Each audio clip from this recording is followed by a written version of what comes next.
Hello, welcome to the course The Key to Success in Model G. I'm so glad you could join me today. By buying this course, you've taken the first step to ensuring your success in the most difficult exam of 5 points. In order to get the maximum benefit out of this course, I encourage you to print out the text pages that accompany this course so you can follow the discussion and even try to solve some of the questions by yourselves. Every now and then I'll stop and give you time to think. I'll put a calming view of the sea on the screen so you are not distracted. When we come back on the screen, you can compare your answers with Itai's answers and hear my comments. This will help you to make this course a real process of learning for you. In addition, there are PowerPoint presentations with the highlights of each lesson. You can download them, print them out, put them on your room walls, and generally use them to review the lessons. So, let's begin our course. Itai, imagine that you're sitting in the Bagrut exam. You're taking the Bagrut booklet to your hands, opening it, and what is the first thing that you do? Read the article? Yes, of course, but how? Are you going to read it from beginning to end and then answer the questions? Or are you going to read it in parts? I don't know. Sometimes I read it all in one go, and sometimes I stop in the middle and go to the question. What do you recommend? I'm going to recommend a strategy that I know for sure has helped a lot of students to focus and do the answering quickly and efficiently. But remember that at the end of the day, each one of us is different, and therefore you should find out what is best for you. Try this strategy and another until you find how you work best. The strategy that I recommend goes like this. Step 1. Read the title. The title is a part of the article and sometimes there are questions about it. Step 2. Read the first paragraph in order to understand what the article is about. Underline the words that you don't understand.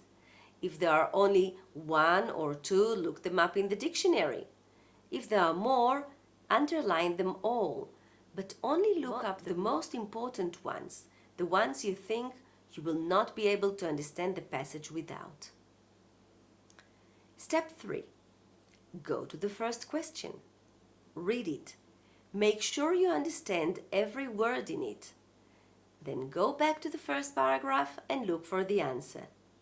I find it very helpful to use the color code. It means that you highlight every question with a different color and then highlight the relevant lines in the text in the same color. For example, let's say that you highlight the first question in green. Then you use the green marker to highlight these lines. Is it really important? After all, it's an unseen, not a work of art.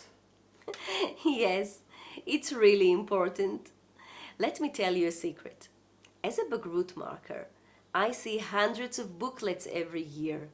But whenever I get a colorful booklet where the students use the color code, I know the student is going to get a high grade.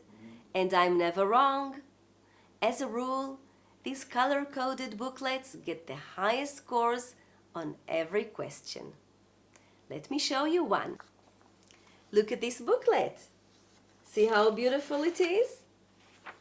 It's not only beautiful, it's also efficient. Why? For 2 reasons. First, it's much easier to use the relevant lines in order to answer the questions. When it's highlighted, you see it immediately. And second, because once you have done it, it enables you to check your answers quickly and efficiently at the end of the exam.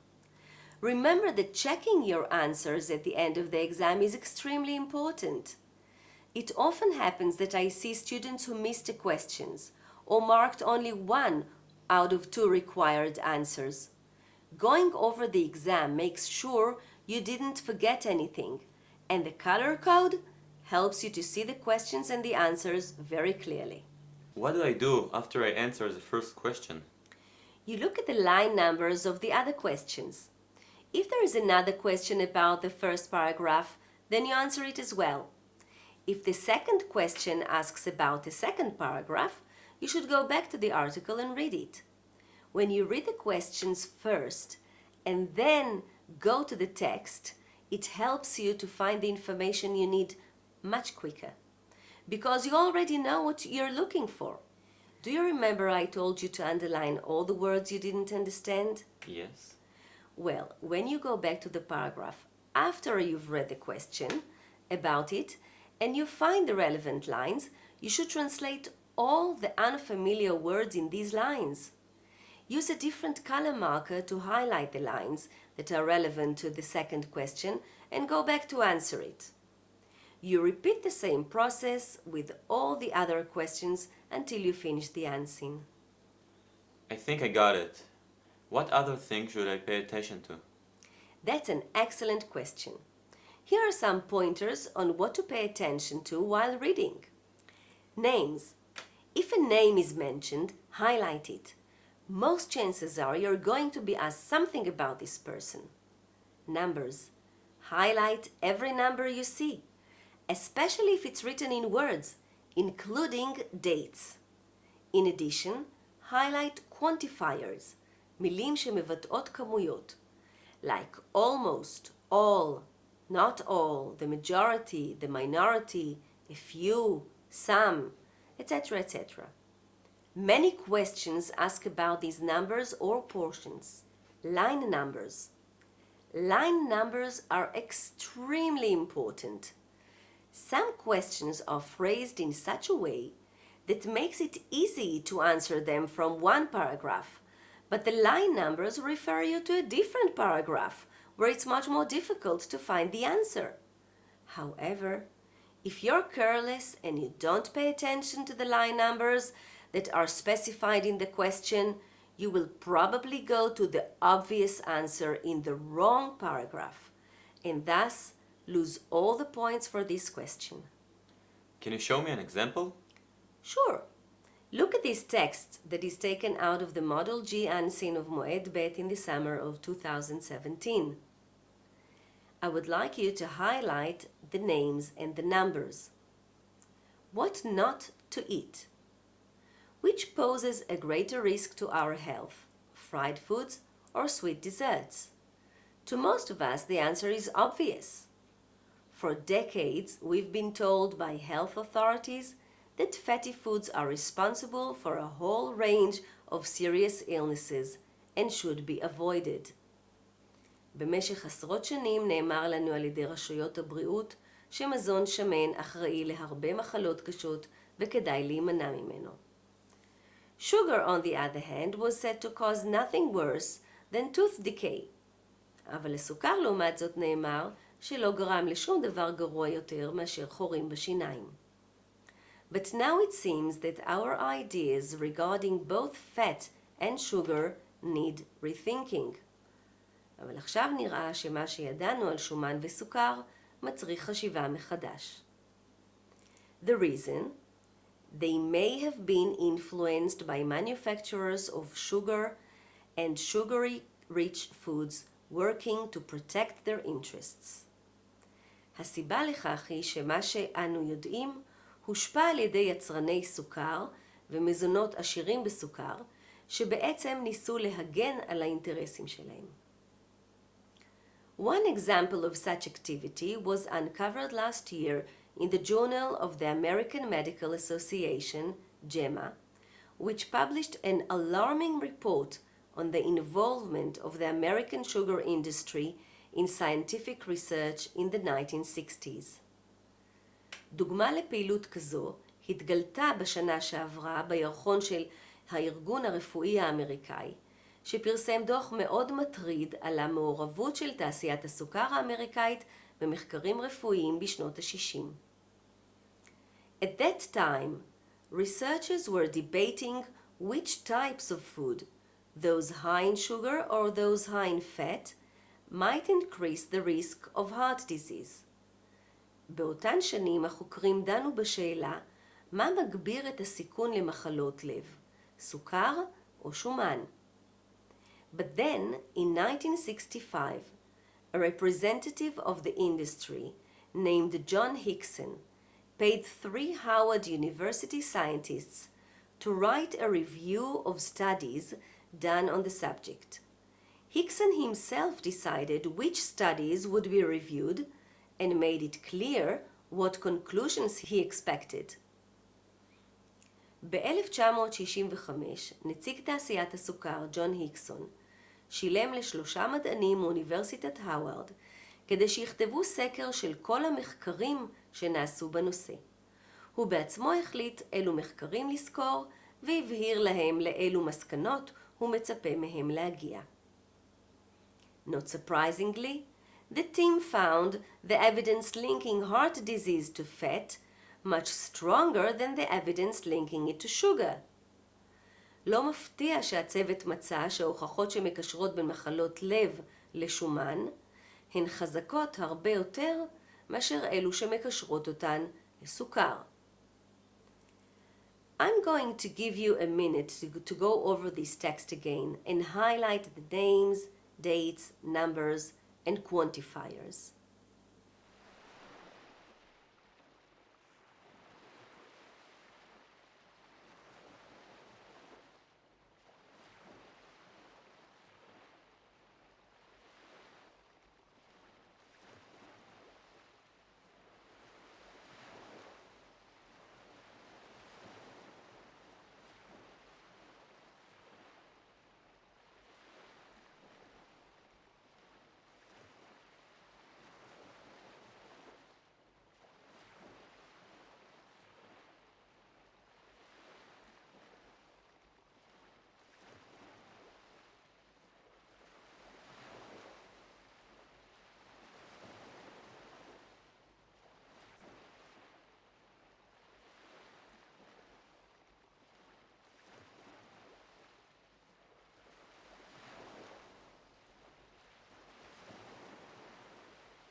Now look at the question.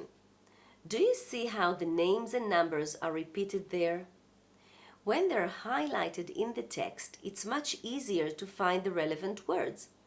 It's always a good idea to translate the questions to yourself back to Hebrew.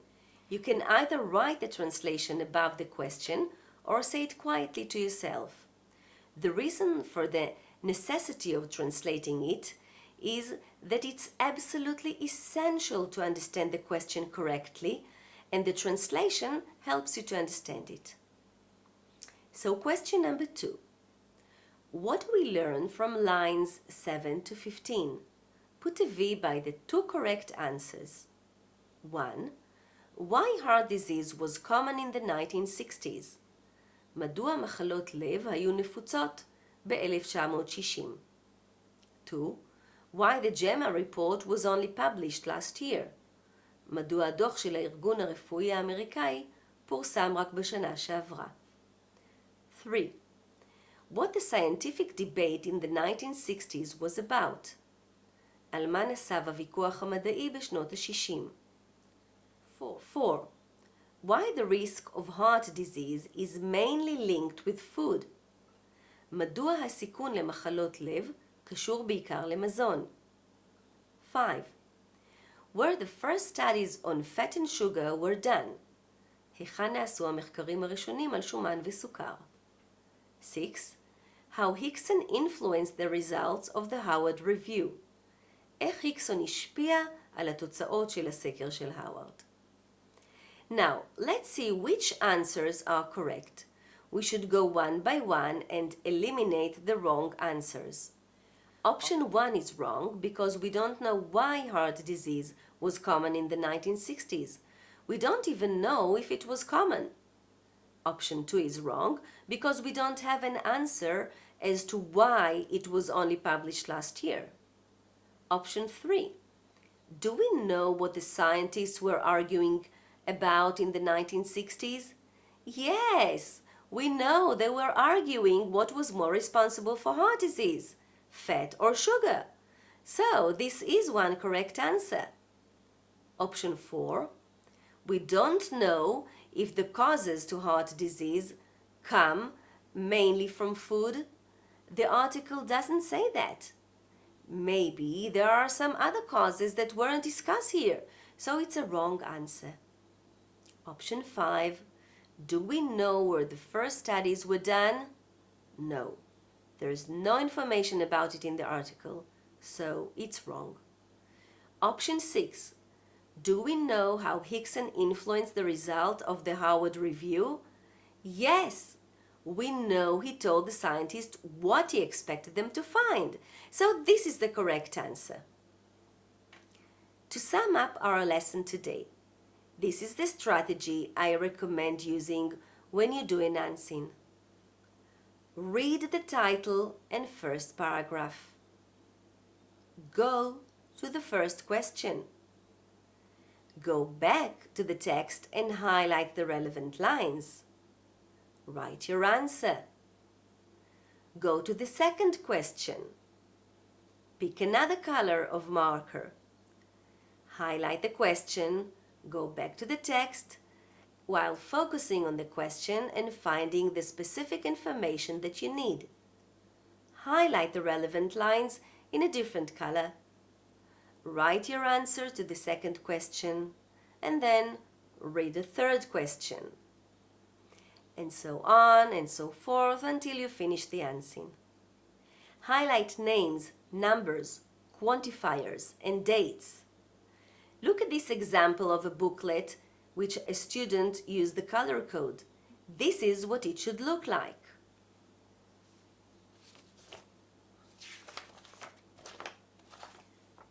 This is the text with all the colors, and these are the questions.